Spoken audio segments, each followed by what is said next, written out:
Desde el descubrimiento de América hasta la colonia hubo personajes históricos como Cristóbal Colón y los Reyes Católicos. Más importantes aún son quienes hicieron parte de los movimientos libertarios de toda América. Estos personajes se mantienen de manera perenne en la historia. Y sí, la independencia se dio gracias a estos hombres y mujeres, pero hubo otros de los que no nos dijeron mucho, es más, no nos dijeron nada.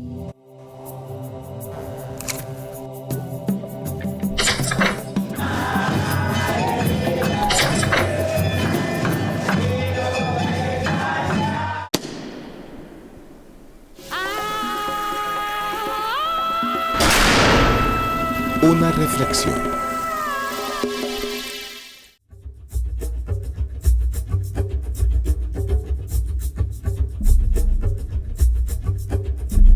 Actualmente en la nación hay un profundo desconocimiento de las luchas cimarronas en la medida en que los aportes de nuestros hombres y mujeres han sido invisibilizados. No se incluyeron nuestros aportes, nuestra práctica, nuestra cultura, nuestra caracterización en el sistema educativo. Necesitamos retomar eso que se ha pretendido invisibilizar, que no es otra cosa que el aporte cultural, político, social y económico de los afrodescendientes a la construcción de la nación. De África a Cartagena y de Cartagena al resto del país, los esclavos llegaron hasta los sitios más inusuales del entonces territorio nacional, casi siempre siguiendo la ruta del río Magdalena. Pero ¿sabemos de dónde y cómo llegaron estos hombres y mujeres a tierras americanas? ¿Y qué saberes y cultura trajeron con ellos? De allí... La importancia de hacer investigaciones propiamente africanistas para poder nosotros conocer esos aportes iniciales de esas poblaciones que llegaron a lo largo del siglo XVI, XVII y XVIII y que luego van a encontrar, digamos, y a entrar en diálogo con las culturas europeas o las culturas aborígenes americanas y que van a conformar unas afrocolombianidades regionales. Yo creo que para nosotros poder comprender cuáles han sido los aportes de África en América en general, es importantísimo y sustancial que estudiemos a África y en particular la región comprendida entre Senegal y Angola, que es específicamente la región de donde procedieron las personas africanas esclavizadas que fueron deportadas hacia América.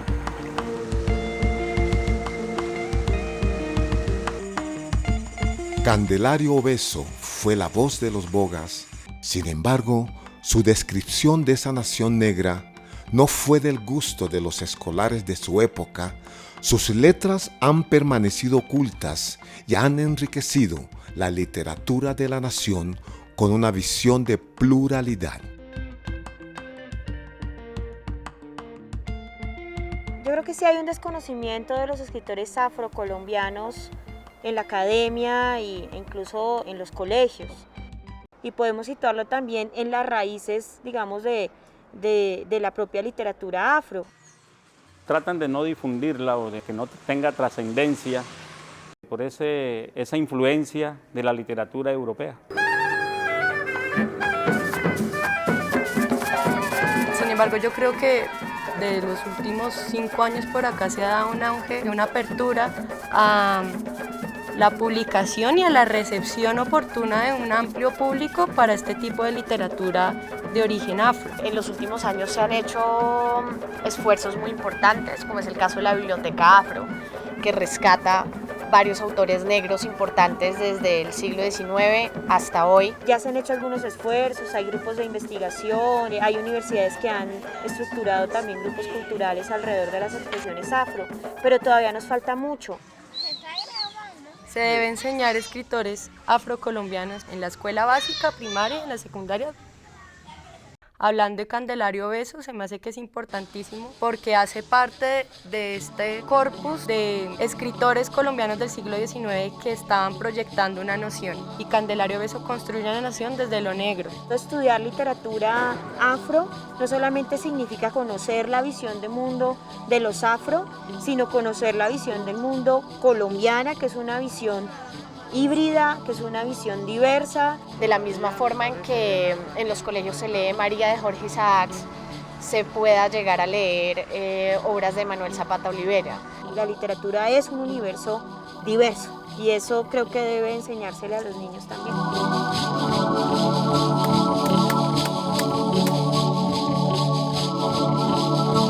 Las mujeres afrodescendientes son y siguen siendo el pilar de los pueblos afrocolombianos. En ellas reside su memoria, su riqueza inmaterial, sus saberes y su fortaleza, pues así como Agustina se levantó contra la injusticia, así las mujeres afrocolombianas se vienen levantando día a día en contra de la discriminación, de la pobreza, del hambre y en pro del bienestar de su familia, de su pueblo, de su gente. Desde muy joven me he cuestionado sobre lo que pasa con la vida de la población afro y muy especialmente sobre lo que pasa con las mujeres. Ello hizo que me inclinara a conocer sobre la historia de la comunidad negra y he sido militante de procesos étnicos.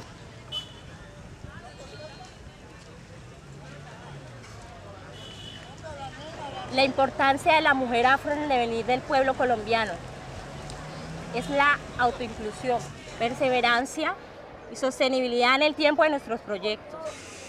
Desde nuestros saberes somos las que tenemos que decir, aquí estamos, sabemos hacer esto y esto le hemos aportado al país.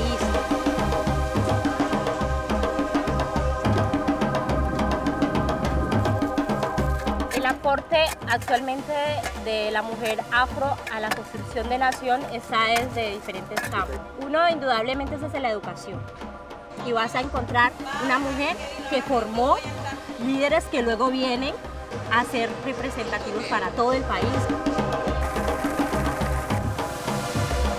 Hay otros trabajos que son de las fundaciones o de las organizaciones que están más en los municipios o en los departamentos. Este trabajo hace que se muevan sectores de la economía local del departamento. ¿Qué cosa es ser negra? Y yo no sabía la triste verdad que aquello escondía. Negra. Y el último aspecto es el aspecto de memoria, esa memoria colectiva que quiero construir en Colombia y en el mundo, es decir, mujeres afro, nosotras somos tan valiosas y tan importantes como cualquier persona en el mundo. Siempre he usado el cabello natural. Hoy le doy también todo un contenido político, de rebeldía, pero sobre todo una manera de mostrar que somos diferentes, que para ser hermosos y hermosas no tenemos que parecernos a otras personas, a los mestizos o a los indígenas. Ha quedado un poquito marcado en el tiempo de generación en generación de que una mujer afro está muy bien para cocinar, hace excelentes productos de artesanía, pero nosotras también somos capaces de liderar un país, generarle al Producto Interno Bruto del país desde la cultura, ingresos.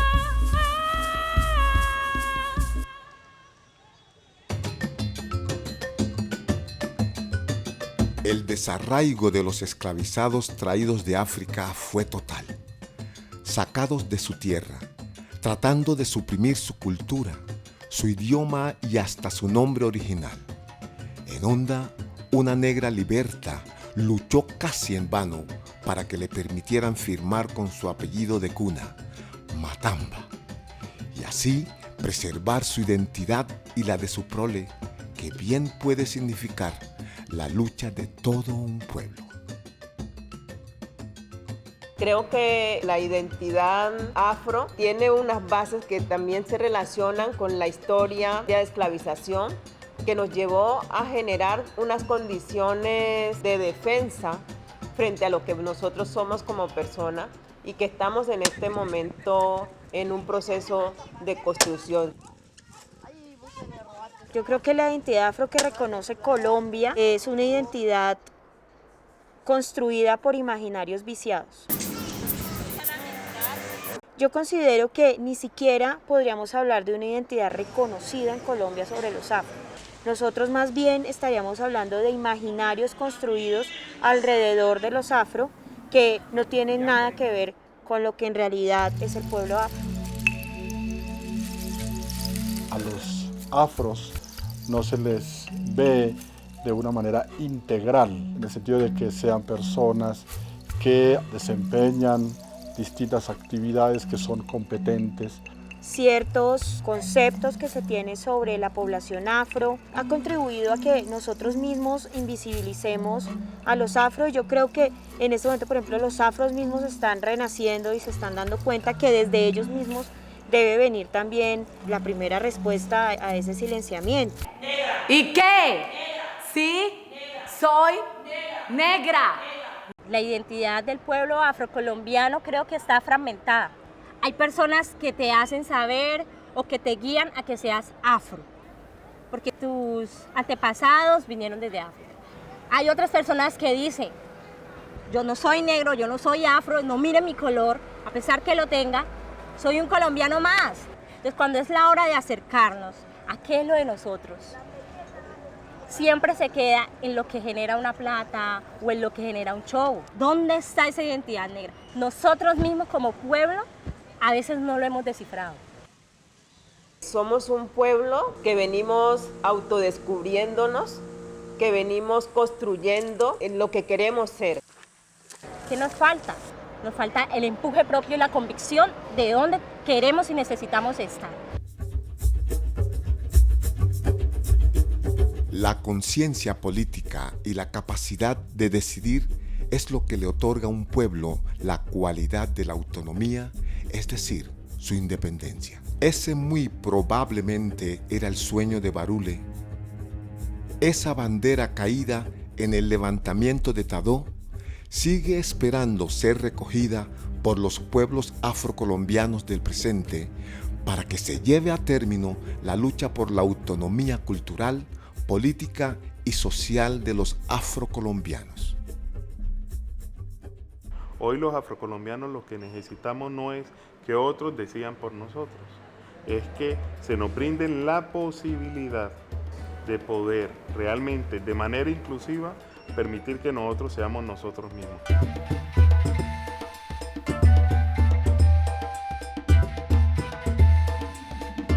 Todas estas buenas intenciones que ha generado los espacios gubernamentales frente a lo negro han posibilitado una mirada positiva a la comunidad afrocolombiana. El reconocimiento de los derechos étnicos es un punto clave.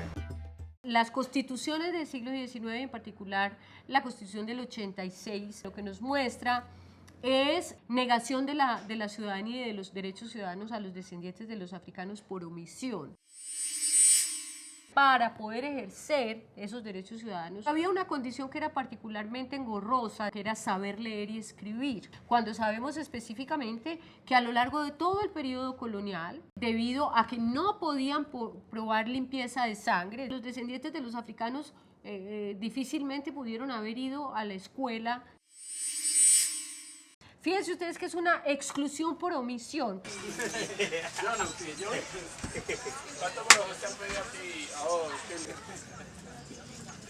La Ley 70 se abre en uno de los seminarios de cultura negra.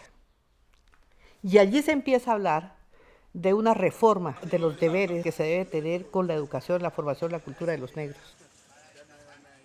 Esta ley fue importante desde la perspectiva que se ampliaba los estudios sobre negros. Lo fundamental para que un pueblo tenga conciencia de lo que pasó en el pasado y no se repita eso hacia el futuro es que haya muy altos niveles de investigación, digamos, de conocimiento de ese pasado, de inclusión de las narrativas de esa cultura en la enseñanza de la gente para que la gente entienda qué tanto le han aportado, digamos, los afros por la vida, digamos, del trabajo a esta cultura.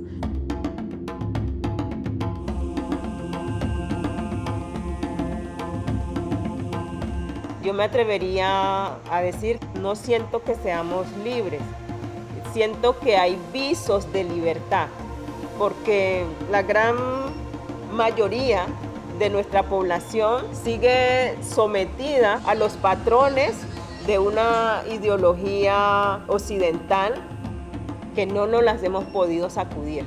Porque están los miedos, está la culpa de la gente de Colombia que simplemente no quiere a los negros en sus espacios y punto. Pero hay otros que simplemente dicen, yo voy a tomar mi libertad como afro, yo voy a emprender mi lucha. y por eso nuestra libertad se fortalece en la medida que construimos apoyos para fortalecer la identidad del conjunto de nuestra comunidad. ¿Qué más le queda a un pueblo que es discriminado por su color de piel que tomar el camino del blanqueamiento para poderse mimetizar en una sociedad que había decidido que la homogeneidad y la negación de su pasado era el camino hacia la conformación de una verdadera nación? Así lo debió entender Juan José Nieto Gil, un hombre de su tiempo que llegó a ocupar la primera magistratura, pero que fue blanqueado y ocultado para que la nación jamás conociera su rostro afrodescendiente. Yo creo que sí se presenta el tema del blanqueamiento y es básicamente por no reconocerles a los negros la importancia de sus aportes en la construcción de esta nación. El blanqueamiento hace parte de lo que es los mecanismos de culturación y que históricamente ha estado. Cuando ese amo violaba a la mujer esclavizada, daba un mulato, pues el mulato cumple a nivel de la historia un papel fundamental, porque el mulato se les inculca dentro de la ideología de ese amo que él es el más próximo a el blanco, y al mulato, por ser hijo del amo, se le permitía que mandar y dar el castigo.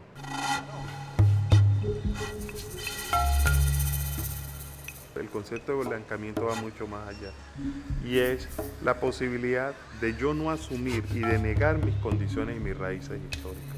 Es una toma de defensa personal y la supervivencia me permite a mí aprender a hacerlo para poder estar en el conjunto.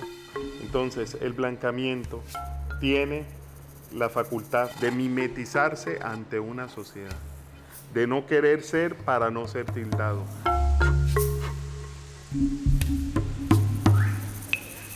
Más de siglo y medio después de abolida la esclavitud, los afrodescendientes siguen siendo grandes desconocidos en la historia de Colombia, así como la lucha política del almirante Padilla por las reivindicaciones de un pueblo que lo había dado todo por la causa independentista, pero que seguía siendo un pueblo de segunda clase ante los ojos de la nación y sus élites dirigentes.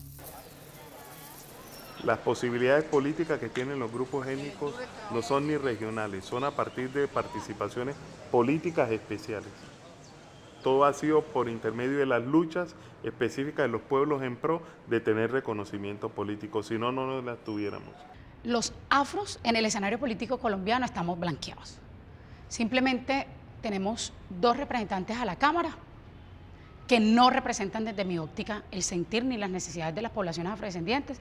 No tenemos ningún otro escenario de importancia en Colombia donde podamos mostrarnos. ¿Por qué los afros que llegan a instancias específicas no cambian?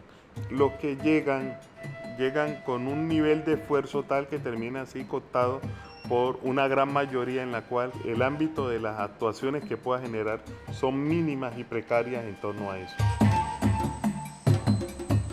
Cuando el Estado asume la libertad de la población negra, el Estado no le da ninguna condiciones a nuestra gente.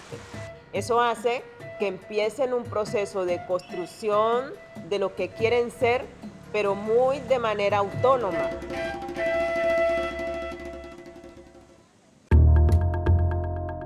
Como la de las hermanas Cárdenas, con su legado de solidaridad y altruismo, la historia afrodescendiente es la historia del espíritu libertario que ya logró romper las cadenas de la esclavitud, pero tiene pendiente hacer lo mismo con las de la discriminación y la invisibilidad de su cultura, su aporte y su memoria. La invisibilidad del negro sí tiene mucho de racismo. Y hay racismo entre los mismos negros. Es que yo no soy negro. ¿No me ves que mi pelo es lacio? No conocemos nuestras regiones, no conocemos las costumbres, no conocemos cómo estamos integrados. Hay cosas que a mí me preocupan de manera muy particular es qué pasa con los procesos de autorreconocimiento en las zonas andinas. ¿Qué pasa con las poblaciones afroantioqueñas? ¿Qué pasa con las poblaciones afrosantanderianas? Y que difícilmente logran incluso autorreconocerse como descendientes de africanos porque proceden de unas regiones donde esos procesos de blanqueamiento y de negación de las herencias de África han sido el caballito de batalla de las políticas culturales a lo largo del 19 y del 20.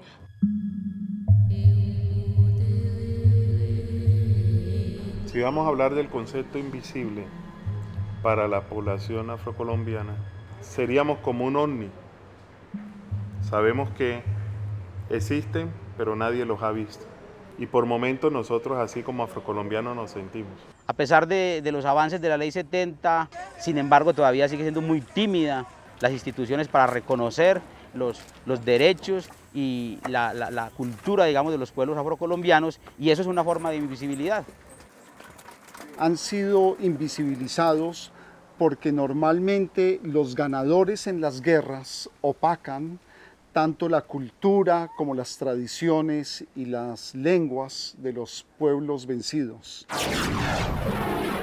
En Colombia no conocemos la historia de los negros, no conocemos los aportes que los negros le han hecho a nuestra nación y no nos reconocemos como tales. Hay una violencia muy grande, sutil, oculta en el silencio y en la invisibilización. El racismo existe en Colombia por una razón fundamental. Hay una clase específica que está en un sitio de confort y esa élite específica no quiere ni va ni a ceder ni a compartir el poder. En ese contexto, el afro quedó totalmente desprotegido. Lo jurídico, lo político, las decisiones del poder pues son nulas, quedó invisibilizado. En el discurso, en las expresiones, en la cotidianidad, hay ciertas formas de ver lo negro, lo indígena, lo otro, de forma peyorativa. Se sabe que las regiones más golpeadas por la pobreza, por el analfabetismo, por el hambre, por lo general están compuestas mayoritariamente por población afrodescendiente y que claramente esto es resultado de procesos históricos relacionados con la esclavitud, relacionados con unas trampas de discriminación racial que han trascendido generaciones.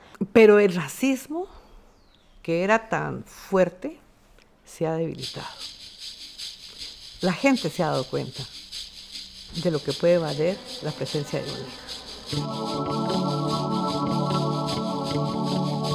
Después de 500 años de forjar rutas de libertad en una travesía que aún no termina, ¿qué hacer para reivindicar los valores culturales, políticos, intelectuales y sociales de los afrocolombianos?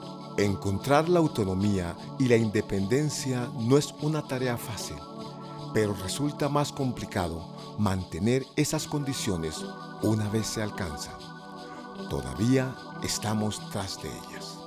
Hay una parte simbólica muy importante de entender que también tenemos raíces afrodescendientes, de entender que hay una historia de discriminación que hay que visibilizar.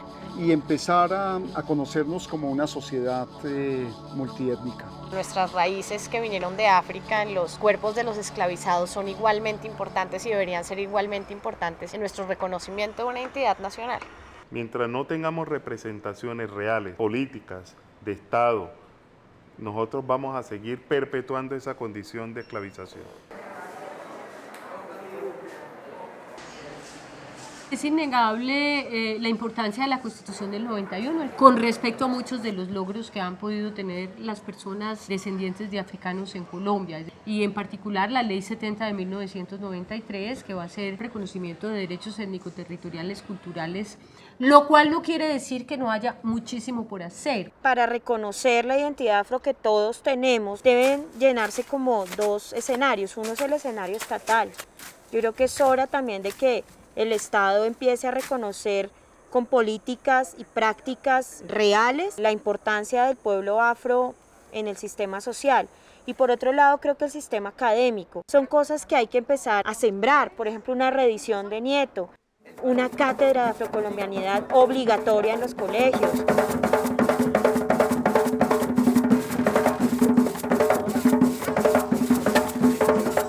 Vale la pena no solo visibilizar esta parte tan importante del folclore, de las danzas, de la música, de raíces artísticas, raíces intelectuales importantes de las comunidades afro, sino también visibilizar los problemas, que nos hagan mirarnos al espejo y cuestionar esa discriminación histórica de la que hemos sido parte. A esos procesos tendríamos que salir con una respuesta: educación, lecturas, que empiecen a explicar esa otra Colombia, ¿no? ¿Cómo visibilizo eso? Una cuestión pedagógica, trabajar en las universidades con los estudiantes. Todo esto son con esa finalidad, ¿no? De construir esa cultura del blanqueamiento, viendo lo significativo y la lucidez de todo eso que han hecho los afros, ¿no? Y que anónimamente está buscando un empoderamiento dentro de la sociedad colombiana, replantear y reconstruir esa historia que ha sido negada en todo su frente.